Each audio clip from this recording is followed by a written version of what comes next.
Hey everyone, and welcome back to Swift Guitar Lessons. Today, I'm very excited to share with you some technical pointers on folk-style fingerpicking patterns. Now we're going to learn 3 different patterns that are going to help you to build dexterity or independence between the fingers on your right hand, and then also review some of my previous advice on Travis-style fingerpicking. Let's get started.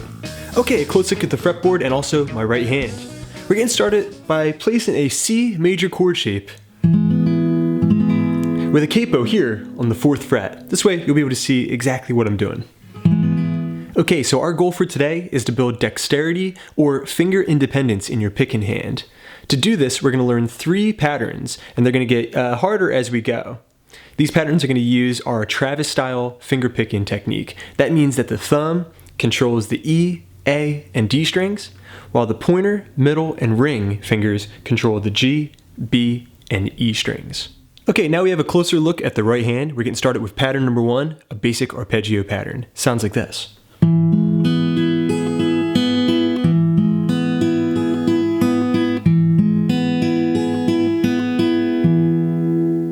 Okay, so this is the easiest of the 3 patterns, and it really does go a long way in building your dexterity. Just drag the thumb down, as opposed to plucking it and lifting the thumb. So this is what we call a rest stroke.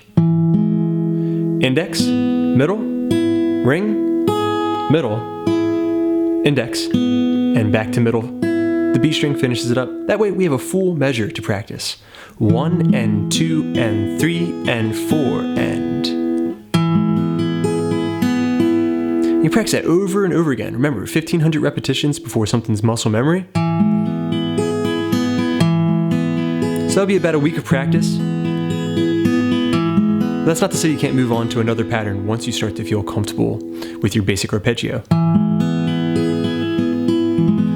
Okay, so you're making some progress with your basic arpeggio pattern. And you want to make it a little bit more interesting. Remember, the mark of a good instructor is someone who can conceal repetition. And you can do that for yourselves just by adding in a couple of other chords into the mix. C major, or even other variations of your C chord, like a C major 7. Just pop that first finger off for a more dreamy effect. Do a C add 9 by putting your pinky here on the B string, 3rd fret, or a C7. Play around with different chord forms, even A minor. An F major chord sounds beautiful, though you'll have to move your thumb up to the E string. Everything else will stay the same. And that's actually a very, very important element to fingerpicking. You gotta follow the roots with your thumb. So if you're going from C, alright, so your thumb would be on the A string because that's where the root is. But if you're doing an F chord, where the root is found here on the E string, you'll go E string with the thumb, D string, G string, B string, and high E string to perform that same pattern. A G major or G7 chord also sounds lovely. Okay, moving on to pattern number 2 with our C major chord. Once again, fret it. In this pattern, we're going to be maintaining a constant bass over each of your treble notes. It's going to sound like this.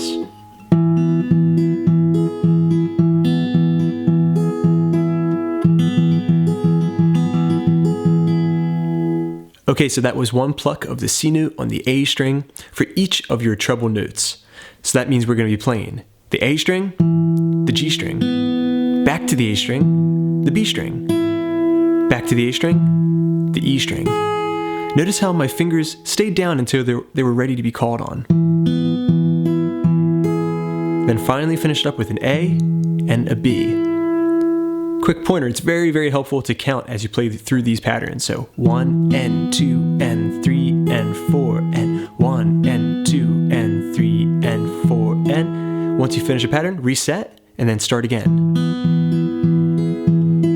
So it's very helpful to practice getting back to this shape. It's almost like putting a chord together.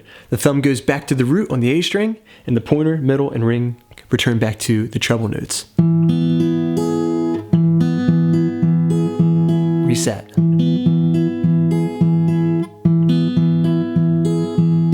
Just like that. Okay, so now we're practicing that constant bass pattern over multiple chords. transition to F.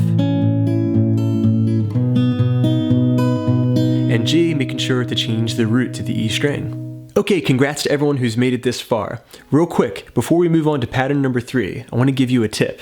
You'll know that you have this pattern down, or really any fingerpicking pattern, if you're able to maintain a conversation without losing the rhythm or the pattern.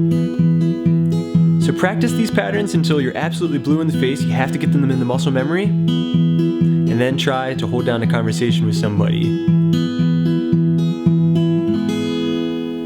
Okay, with our C major chord fretted, we're ready for pattern number 3. This one's going to be using an alternating bass tone,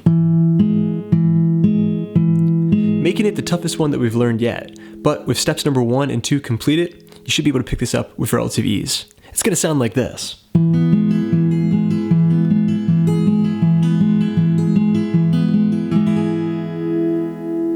Okay, so essentially this is exactly the same as pattern number 2.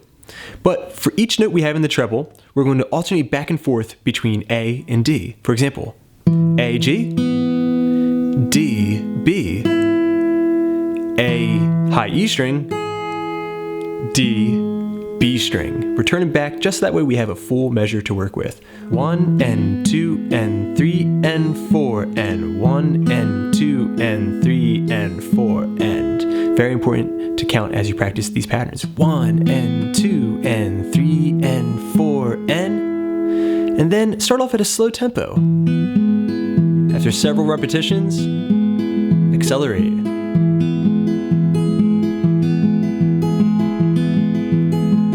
Over many chords.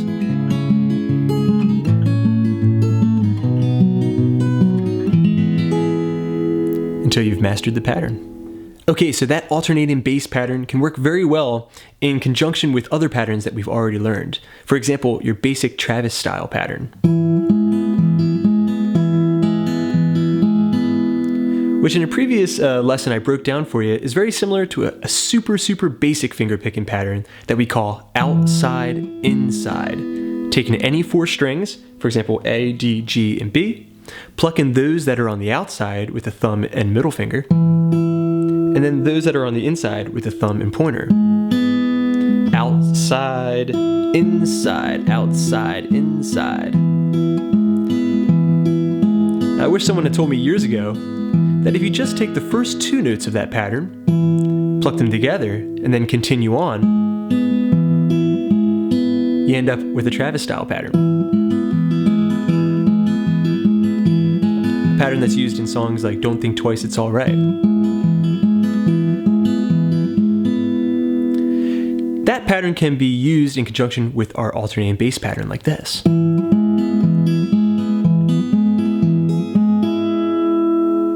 Okay, congrats to everyone who's mastered these 3 patterns and also the bonus Travis style pattern.